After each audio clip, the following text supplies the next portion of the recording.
رمضان کے اندر تین چیزیں بہت اہم ہیں۔ ایک رمضان کے روزے، دوسرا اس کے اندر قیام، قرآن کی تلاوت، اور تیسرا لیلۃ القدر کی تلاش اور اس کے اندر تلاوت، قیام اور اللہ کی عبادت۔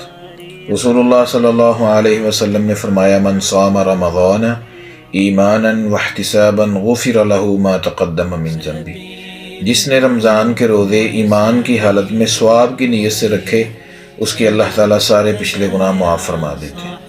اور دوسری حدیث میں فرمایا من قام رمضان ایمانا واحتسابا غفر له ما تقدم من ذنبہ، جس شخص نے ایمان کی حالت میں ثواب کی نیت سے رمضان کے اندر قیام کیا، قرآن کی تلاوت کی، تو اس کے بھی پچھلے سارے گناہ اللہ رب العزت معاف فرما دیتے ہیں۔ اور تیسرا اس کے آخری عشرے میں جو لیلۃ القدر ہے، 1000 مہینوں کی عبادت سے افضل، تو اس کے بارے میں کیا فرمایا؟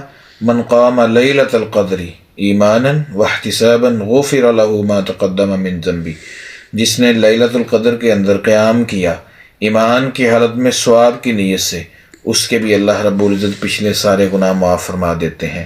ہمارے پاس ایک بہت بڑا موقع ہے، رمضان آیا، اللہ کا مہمان، ماہ غفران۔